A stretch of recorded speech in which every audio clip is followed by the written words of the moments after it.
নমস্কার বন্ধুরা, বনশ্রী কুকিং হাবে আপনাদেরকে স্বাগত। বাড়িতে অনেক সময় দেখবেন দুধ বেঁচে যায়, সেই দুধ ফ্রিজের মধ্যেই জমা হতেই থাকে, জমা হয়ে হয়ে বেশ খানিকটা হয়ে যায় এবং সেই বেশ খানিকটা দুধ দিয়ে কি করব সব সময় ভেবে পায় না। তাই চলুন সেই বেঁচে যাওয়া দুধ দিয়েই এই সুস্বাদু মিল্ক কেকটা সহজেই কিভাবে বানিয়ে নিয়েছি সেটাই আপনাদের সাথে শেয়ার করে নেব। স্বল্প সময়ের ব্যয়ে যে এত সুন্দর মিল্ক কেক বানানো যায় সেটা আপনারা না বানালে জানতে পারবেন না। একবার এই পদ্ধতিতে মিল্ক কেক বানিয়ে দেখবেন, আমি বিশ্বাস করি আপনাদের সকলের ভালো লাগবে।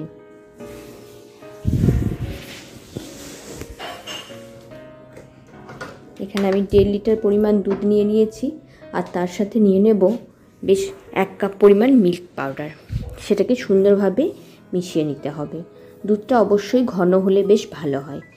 এবার ওটা মিশিয়ে নেওয়ার পর এটা যখন ফুটতে শুরু হবে তখন 1 কাপ পরিমাণ চিনি আমি অল্প অল্প করে দিয়ে এটাকে মিশিয়ে নেব। একসঙ্গে সমস্ত চিনিটা দিয়ে দিলে দুধটা অনেক সময় কেটে যাওয়ার সম্ভাবনা থাকে, তাই একটু একটু করে চিনিটা দিয়ে দুধটাতে মিশিয়ে নিতে হবে।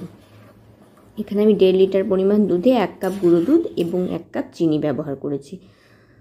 আর দুধটা যত ঘন হবে এটা ততই খেতে বেশ ভালো হবে।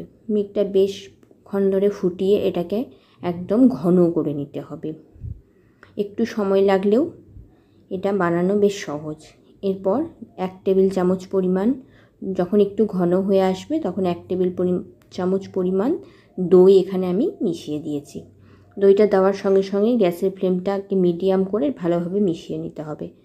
তারপর আবারও কিছুক্ষণ নাড়াচাড়া করে আবারও 1 চামচ দই আমি এর সাথে মিশিয়ে দিয়েছি। দইটা একেবারে না দিয়ে দুবারে দিলেই দইটা বেশ ভালো হবে। দেখুন আবার কিছুক্ষণ ফোটানোর পর এরকম দানা দানা হয়ে আসবে দুধটা, এরকম দানা দানা হয়ে আসবে। আস্তে আস্তে যত ফুটে আসবে এই দানাগুলো তত বড় হবে। চলুন আমি এখানে দেখিয়ে দেবো কিভাবে দানাগুলো বড় বড় হয়ে যাচ্ছে। দেখুন দুধটা ঘন হয়ে চলে এসছে আর দানাগুলোও কেমন বড় বড় হয়ে গেছে, দেখছেন?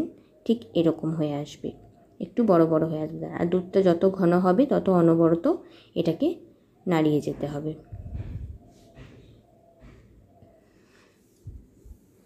এটাকে আরও একটু ঘন করে নিতে হবে।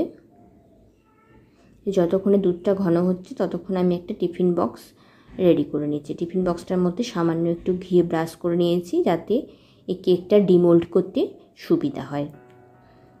টিফিন বক্সটা রেডি করে নিয়েছি আর এদিকে দুধটাও আবারও দেখছি বেশ খানিকটা ঘন হয়ে গেছে, ঠিক এরকম। আর দানাগুলো বেশ মোটা হয়ে এসছে। এরপর এটাকে কন্টিনিউয়াসলি নেড়ে চেড়ে বেশ খানিকক্ষণ ধরে এটাকে ফুটিয়ে নিয়ে আরও একটু ঘন করে নিতে হবে। এটাকে কন্টিনিউয়াসলি নাড়াচাড়া করতে হবে, নাহলে অনেক সময় কড়াইয়ের গায়ে বসে যাওয়ার সম্ভাবনা থাকে।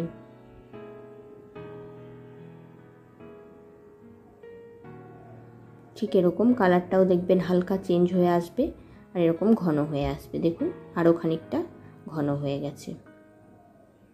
আর যত নাড়াচাড়া করবেন ওই দানাগুলো একে অপরের সাথে জমাট বেঁধে যাবে না, ছাড়া ছাড়া হয়ে থাকবে। এই দানাগুলো যাতে আরও ভালোভাবে ছাড়া ছাড়া হয়ে থাকে এবং কড়াইয়ের গায়ে একটুও না লেগে যায় তার জন্য আমি এখানে একটু ব্যবহার করেছি ঘি।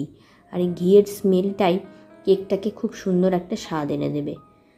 দেখুন কালারটাও আস্তে আস্তে চেঞ্জ হয়ে আসবে আর দানাগুলোও একে অপরের থেকে একটু ছাড়া ছাড়া হয়ে যাবে। ঠিক এরকম যখন থিকনেস আসবে তখন এটা মোটামুটি রেডি হয়ে গেছে, আপনারা সেটা দেখলেই বুঝতে পারবেন।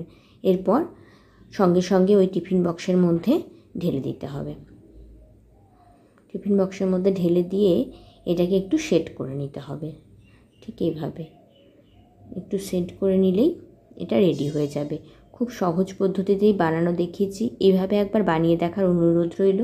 এটাকে ঢাকা দিয়ে দেবেন, তারপর একটা টাওয়াল জড়িয়ে এটাকে রেখে দেবেন। যত ধীরে ধীরে এটা ঠান্ডা হবে তত সুন্দরভাবে এটা জমাট বাঁধবে এবং বেশ ধীরে ধীরে যখন সম্পূর্ণ ঠান্ডা হয়ে যাবে তখন এটা 10 মিনিটের জন্য ফ্রিজে রেখে দিয়েছিলাম। তারপরে ফ্রিজ থেকে বার করে আপনাদেরকে ডিমোল্ড করে দেখাচ্ছি।